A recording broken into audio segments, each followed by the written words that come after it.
everybody. Dr. Rick Wallace here, Visionetics Institute, the Odyssey Project, Master Fitness 21. Um, um, if you're watching this, there's a good chance that you've seen quite a few of my videos. You may have read some of my content, published books, or whatever. So you're aware of the work I do both in the Black community and as a life change strategist.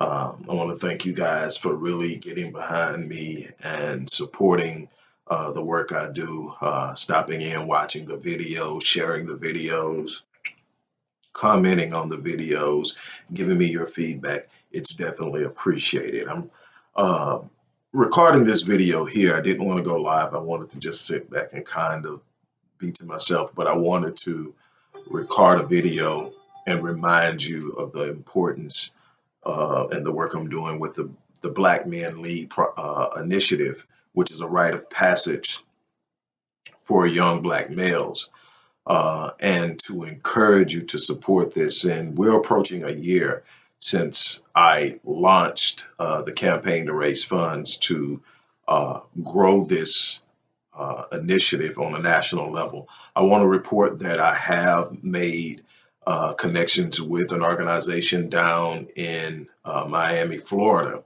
and we're going to be working together. And so that's going to be another hub for the Black Man Lead curriculum. So I'm excited about that in a place that it really is needed. I'm excited about that. But approaching a year since we actually started raising funds, I've been doing this for probably 6 years, and it's all been self-funded. And I started to raise funds. I want to say last May, last June, something like this. So we're approaching a year, and we're just a little bit over $1,000. And I know that you have to understand that it takes quite a bit more than that. And so it still leaves the brunt of the burden squarely on my shoulders, and I mean my shoulders. There's no outside funding coming outside of what you see when you go visit that GoFundMe site, which I think is like maybe 1,100 bucks or something like that. And the rest is coming out of my pockets. We're doing some great work with these young males. We're teaching them the principles of manhood, starting with never harm or disrespect a Black female. And we're taking it on down the line for accountability, responsibility, protecting your community, the responsibility to grow wealth, and so much more. And self-respect, self-love, all these things. And we're starting young. The thing is that there's a great deal of research. I've been a contributor to that research. Dr. Joy DeGruy has been a contributor to that research. Dr. Howard Stevenson has been a contributor to that research. When he was alive, Dr. Amos Wilson was a great contributor to the research. And I am happy to have been a part of it. And one of the things that we understand when we start to look at African American adolescents, gee, what it is, um, African American adolescents and young adult male violence, we see some common denominators, some common influences. For one, is having been a victim of violence. Two is witnessing violence consistency. Three is urban hassle. Urban hassle is those things that people who live in the inner city deal with on an everyday basis that most people don't give attention to or consideration, like having to navigate through gangs to get to school, having to navigate through drug transactions to get to school, hearing sirens all day and all night. In cities that have L trains, the loud sound and rumbling of an L train passing, shots fired all during the day and night. All of those things are considered urban hassle, which takes a kid more to the edge and makes them more prone to violence. So those three are what you would call core influences. They are pretty much there in every situation, but the two most prominent influences is number two, the failure to properly racially socialize, meaning connecting young Black males to who they are at an early age, preparing them to be productive and pro-social, preparing them for what they will face and what they will have to deal with, giving them a sense of self and self responsibility as it is associated with being a Black man. Number one is the feeling of being disrespected, the number one cause and influencer. And there's a great deal of work on that. The Black Man Lead initiative was created for the purpose of properly racially socializing young Black males, preparing them, because we see almost a 75% difference between kids who have been properly socialized and those who have not, in being able to navigate through teenhood and young adulthood without committing violence. And they're more prone to be violent when they're not properly socialized. And that's what the Black Man Lead Initiative is all about. It's about taking young Black males in different age groups, and depending upon their age group, giving them what they need in order to become productive and powerful Black men, which we need so terribly in our Black neighborhoods and communities.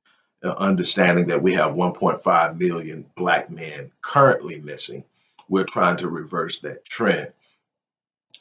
In the link that's accompanying this video, you will see a link to the site where you can donate.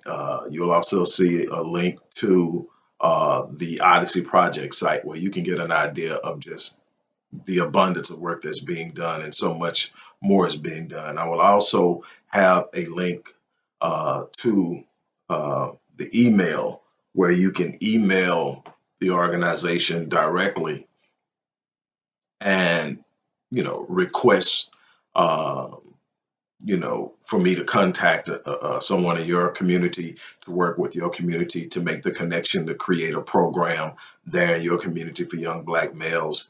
Or maybe you want to even bring me out to work with leaders or work with kids or work with adults on some of the things I do there. I have programs for everybody.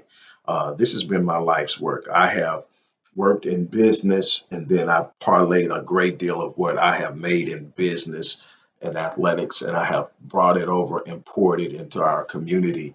And I'm asking you guys to help. I'm asking you guys to look at what's being done. If you really believe in it, I'm not asking anybody to do anything for something they don't believe in, but if you believe in it and you believe that it has traction and that it can work and that our kids need it, I need you. That's it. I will continue to do what I've done, and that's give what I have to my passions in every way possible. For those of you who see something in what I do and appreciate what I do, this is your chance to support me. This is your chance to actually reach out and speak to me through an action that says, "We see you, we got you," and I will appreciate it. One thing I'll tell you is I won't let you down.